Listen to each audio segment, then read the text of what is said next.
Welcome back. We're going to continue on with Week 7's lectures. This is the second lecture for Week 7, Lecture 7B. We're now going to look at reducing exhaust fan runtime. So we're actually looking at an efficiency. Well, not necessarily an efficiency in the pure sense. This is a consumption issue. Exhaust fans running too long. Again, we'll look at consumption issues or equipment running when it's not needed. This has become more of a problem in large facilities with a move towards more complex control. This is something that I commonly saw when I worked for Johnson Control. The more complex the control, the higher the odds that equipment is running when it shouldn't be running. The bottom line here is it's easy to sit an operator workstation and override equipment on and off.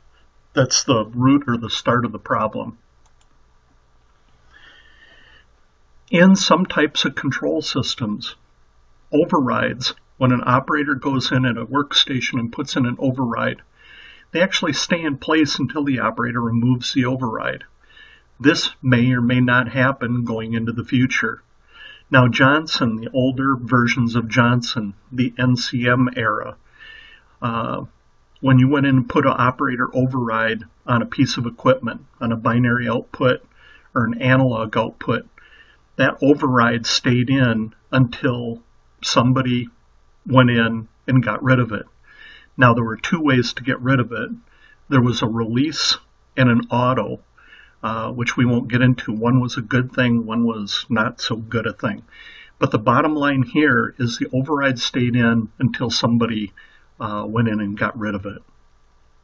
In large facilities with complex control systems, part of the energy audit should be sitting down and printing out a system override summary. So part of the actual field trip to the facility, if it's noted that there's a large building automation system, and it doesn't matter whose it is, most of the control systems have the ability to go in and print various types of summaries. One of the first key summaries that should be printed out is an override summary. Really good place to start to find out what kinds of equipment are not actually running according to any type of schedule anymore. They're actually overridden either into an off or on position. Of course, we're interested in the on position.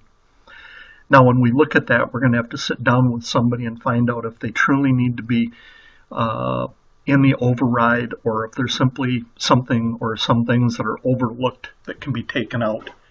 Either way, this is a direct cause of consumption issues when it comes to energy usage in large buildings or complexes.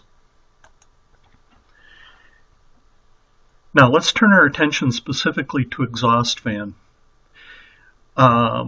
The equations we're going to look at can be applied to numerous other pieces of equipment, but we're going to concentrate on exhaust fans. When complex control systems became popular,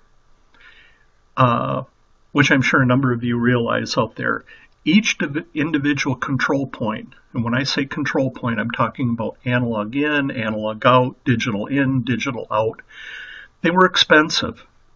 So there was always an effort to minimize the points. So every chance you got, you tried to minimize what points were being used. Now, the first points that were typically limited were proofs, digital inputs. You figured that if I got rid of a fan proof on a air handling unit, I still knew that it was operating if I saw a rise in my discharge air temperature downstream. So proofs were usually the first things that disappeared. The next method of reducing points was to combine certain points into a single point. Exhaust fan operation was one of the prime items that went this way. So instead of putting all the individual exhaust fans or area exhaust fans on their own separate digital outputs, frequently all these fans were put on a single digital output.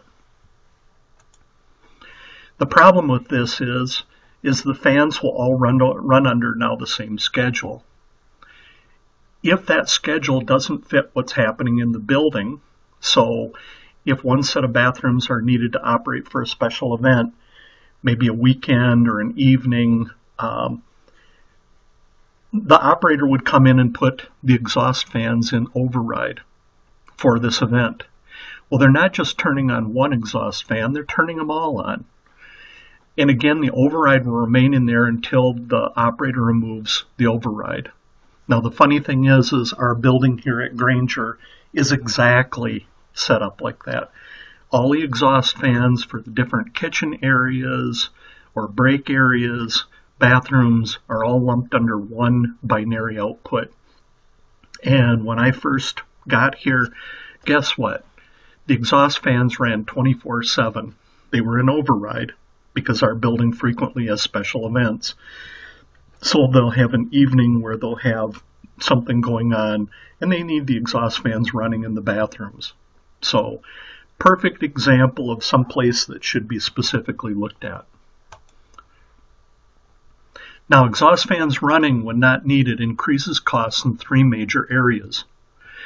There's not only the cost in the motor operation, so the motor's operating more than it should. So that's an increase in energy usage and cost. But because it's an exhaust fan, that means I'm pitching air. All that air that I pitch has to be made up. So now I have an increased cost in my makeup air, conditioning that, on the heating side, and I have a increased cost on my makeup air to cool it, depending on the season. So the following equations can be applied to a number of different consumption-based HVAC issues. You get to sort of pick and choose into the future how they might apply to things that you run into in the field. So the first one we'll look at reduction in motor operation. We have motor horsepower, and the next part of the equation we have to convert that horsepower into an energy form, and that's kilowatts. So there's 0.746 kilowatts per horsepower. We look at the number of hours that we're going to save per week. So if we have a certain number of hours that the equipment should be running, and if it's overridden, that means it's pretty much running all the time. The difference between those two are going to be how much we're going to save. We have weeks per year, we have electrical cost, and then we have dollars per year after we divide this all by the current motor efficiency. In this case, I have 1.5 horsepower exhaust fan currently running 168 hours per week. It's only needed 50 hours a week all year long. Electrical costs are 14 cents per kilowatt hour and motor efficiency is 88%. Now if you look at this, now this is something that I had just mentioned. When we move along this equation, somebody's using 52 weeks per year.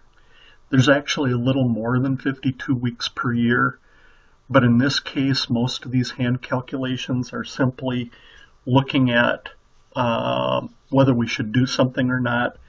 So we're going to allow that to go through, even though it's not precisely, what's happening. So we have the horsepower conversion to kilowatt, the number of hours we're going to save per week because it was running all the time, times the whole year, times 14 cents per kilowatt divided by the motor efficiency, and we get the cost. The next area we're going to look at is the reduction in heating costs. This would be the replacement or the makeup air during the colder months that we're exhausting air of the building, and the replacement air or makeup air has to be heated. So this is a convection formula based. So we have the 1.08 times the fan CFM times, and we'll in this case use heating degree days, the 24 hours a day to get rid of the day here in heating to get to hours, the fuel unit cost, and the hours saved by the reduction in running the fan. divided by the heating efficiency, divided by the fuel unit heating value, and the old hours. So it's hours saved over old hours. So it's actually, if you look at these two values here, when you take one and divide by the other one, it's a percent reduction. Hours saved over old hours is a percent reduction, and that's what we're looking at. All other variables are similar to any of the other conversion or convection problems that we've been working on. We're going to use a steady state method in this case, heating degree days. Now, on the example, I have an exhaust fan that's currently running continuously because of the situation I just mentioned. It was an override. It has a 1.5 horsepower motor. It exhausts 18,000 CFM, or 1800, excuse me. The fan is only needed 10 days a week, Monday through Friday, and at no time on the weekend. The building's located in Grand Rapids, Michigan. The heating is by natural gas at 88 cents per CCF. The heating efficiency is 83%. Air conditioning equipment uses 1.3 kilowatt hour per ton, and the electric rate is $14 per kilowatt hour. Motor efficiency 88%. We need to calculate the total energy saved by reducing the runtime, and in this case, the heating degree days for Grand Rapids, Michigan is 6,642, and the cooling degree days is 891. So if we take the information that we're given up here in this problem, there's the CFM of the fan, the heating degree days, the cost of the fuel, the hours saved, divided by the heating efficiency, divided by the fuel content, and divided by the total hours that we had prior to that. And we get 1928.88. If we take that same formula and the same information from the example, we can do a reduction in cooling costs. Key variables in this one, the kilowatt hour or kilowatt per ton. This is typically given by the equipment manufacturer. It should include all the ancillary devices. So if there's pumps, other type of things associated with the cooling equipment, that should be included. Otherwise, there's charts out there available that give you a general idea. Now, when I first started in the field, if we had no idea whatsoever, we used to use 1 kilowatt or 1 kilowatt hour per ton. That was an old number that we'd grab at to get a starting point. In this day and age, really large pieces of the cooling equipment have a significantly lower kilowatt or kilowatt hour per ton, to the point if we're using chillers nowadays with magnetic bearings, that value is now dropped down into the 0.2 something region. So that number over the years has gotten significantly smaller. So it's worth your while to look up the equipment and get a kilowatt or kilowatt hour per ton as close as you can to make the equation come out closer. Otherwise, all the other variables are similar to other convection-based problem. Again, that was our situation before. This time we're going to use the cooling degree days, the 891. The kilowatt per ton, when we divide, we need the 12,000 BTUs per ton. And again, this number can vary a little bit if we want to actually be real accurate on the BTUs per ton based on the type of cooling equipment we're using. Now, we've done all three. We've calculated the savings from the reduction in just the motor. We've done the savings on the cooling side, the heating side. When we add all three savings up, simply reducing the amount of runtime on the exhaust fan in this particular case was going to save $3,464. And considering this is going in and simply getting the exhaust fan running back on an original schedule, it was well worth its while. So it's worth noting in the back of your mind, large complex buildings, check overrides, really crucial. They're a significant consumption issue when getting to buildings. This ends Lecture 7B.